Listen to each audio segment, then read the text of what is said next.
J'ai maintenant le plaisir de recevoir Jean-François Colosimo, essayiste, documentariste, théologien orthodoxe.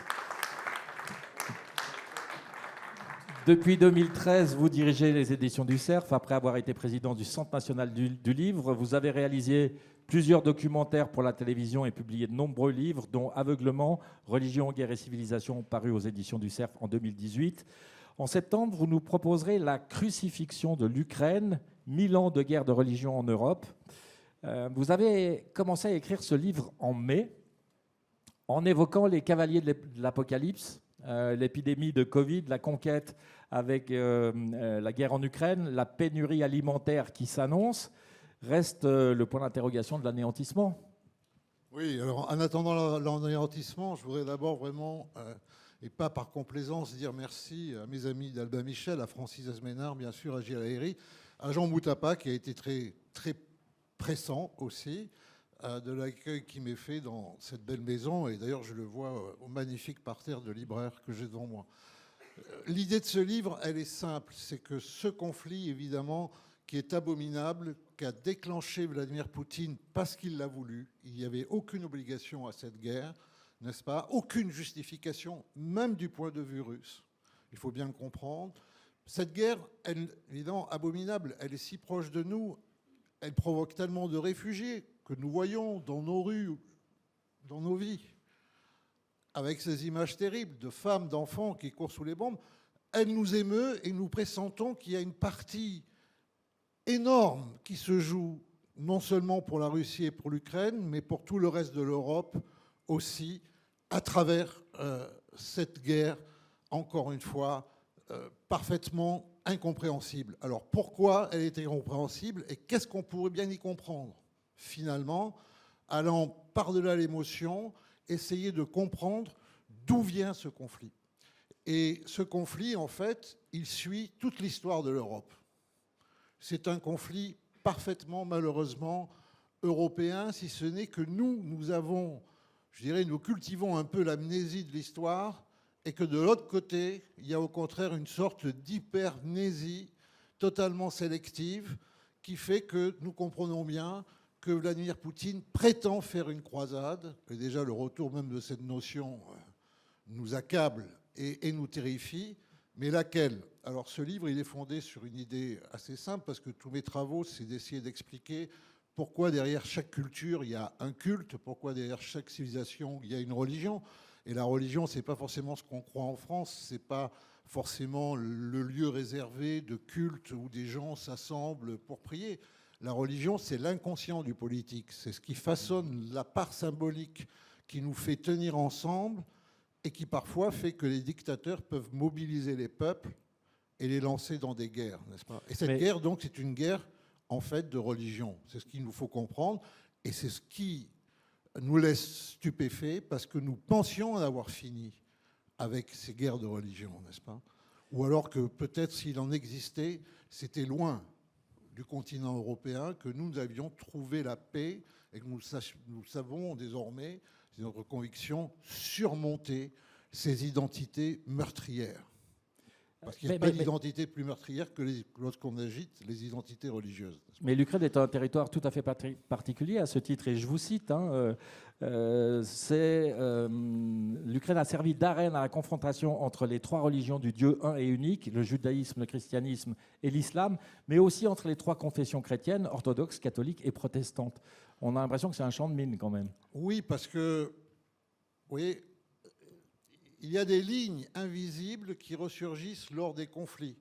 Il y a une ligne qui sépare l'Europe, et c'est une des choses que j'explore dans ce livre, c'est la division entre l'Europe occidentale et l'Europe orientale, l'Europe catholique et l'Europe orthodoxe, sachant que l'Europe catholique, c'est compliqué d'une Europe protestante. Et avec partout un monde juif aussi.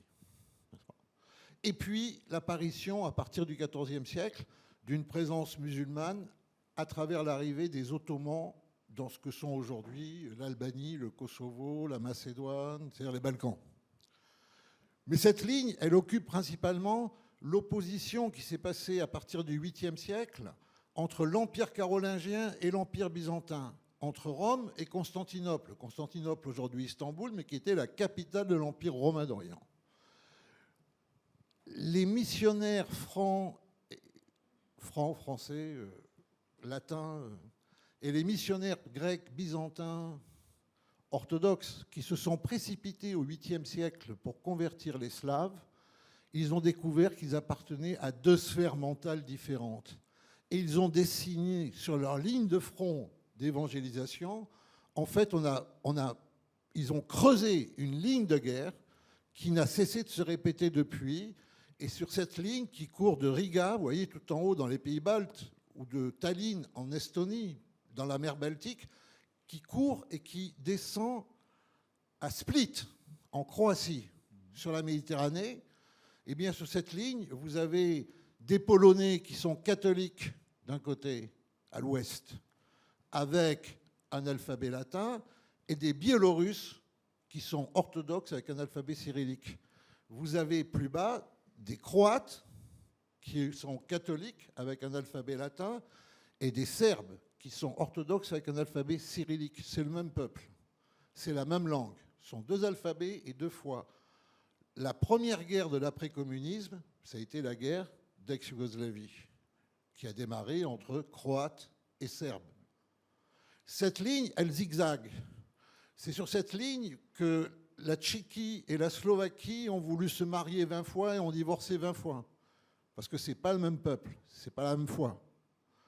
C'est sur cette ligne que, en fait, on a eu une concentration du choc des empires, empires centraux, empires périphériques, Saint-Empire romain germanique, empire byzantin, empire autrichien, empire prussien, empire russe, empire ottoman aussi.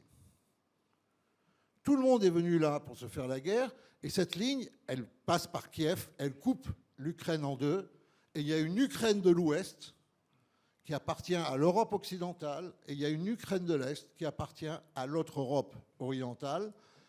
Et alors que depuis la fin du communisme, ces deux Ukraines étaient en train de se réconcilier, la guerre que fait Poutine, c'est la guerre de l'irréconciliation, de l'impossibilité de la réconciliation des histoires européennes. En plus, l'Ukraine est un des rares pays qui a enduré les deux totalitarismes, rouge et brun, l'Holodomor, qui est la grande opération de famine provoquée par Staline dans les années 1931-1934, qui a fait en Ukraine même probablement 6 millions de morts, et la deuxième Shoah, la Shoah par balle, puisque l'Ukraine, c'est un des grands poumons de ce qu'on appelait le shtetl, le Yiddishland, la présence juive ashkénaze concentrée en Ukraine. Et là, 1 million de morts. Il faut dire la vérité historique. Ça ne donne pas raison à Poutine lorsqu'il parle de dénazifier l'Ukraine, qui n'est pas nazie aujourd'hui. Mais à cette époque-là, ce sont des divisions SS d'Ukraine de l'Ouest qui ont agi la Shoah sur place, de la même façon qu'il y avait des divisions SS oustachis croates et des divisions SS, c'est moins connu, musulmanes, bosniaques, auxquelles le Führer avait fait l'amabilité d'inviter le grand moufti de Jérusalem pour les bénir avant qu'elles ne partent sur le front de l'Est. Donc ce livre raconte tout ça. On y voit passer des princesses byzantines. Mais si vous permettez, et des prophètes vieux croyants. On y voit passer des juifs d'Odessa et on y voit passer beaucoup de tyrans. Si vous permettez, ce sera ma dernière question. Ça va plus loin que ça parce qu'en vous lisant, j'étais stupéfait de découvrir qu'une partie des racines de cette guerre en Ukraine, on les retrouve en Terre Sainte. Oui, alors, vous savez, la guerre de Crimée, on l'a déjà faite, c'était en 1853. Elle a duré 3 ans, elle a fait 800 000 morts.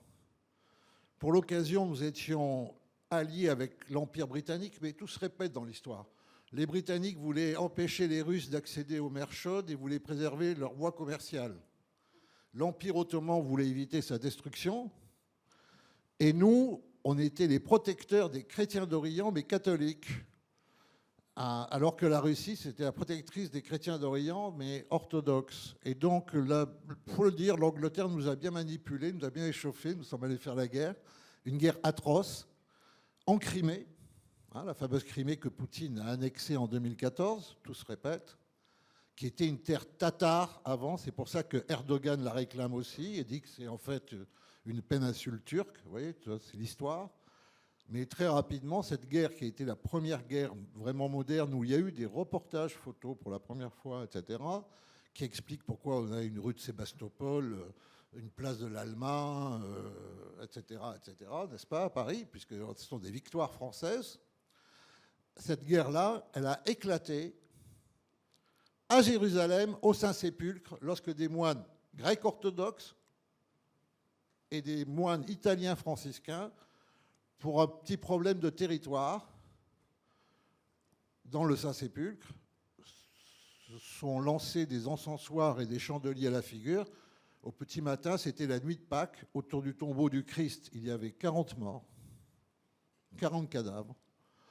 Et c'est là où la France a dit à l'Empire ottoman, à la Sublime Porte, vous nous virez les Russes. Les Russes ont dit, mais vous nous virez ces Français qui protègent les Italiens. Et c'est de là qui montait la guerre qui aurait eu lieu de toute façon, mais c'est là qu'elle a trouvé son occasion, parce que tout ce qui se passe, c'est aussi une des choses qu'explore ce livre, tout ce qui se passe à l'est de l'Europe a quelque chose à voir avec ce qui se passe au Levant, en Orient, au Proche-Orient, comme on le voit aujourd'hui, et donc ce sont des clés pour comprendre tout cela. L'Empire ottoman et l'Empire byzantin et l'Empire russe se sont disputés l'héritage de Byzance. Aujourd'hui, M. Poutine va négocier chez M. Erdogan parce que M. Erdogan attend de Poutine que ces avions qui sont en Syrie le laissent massacrer les Kurdes.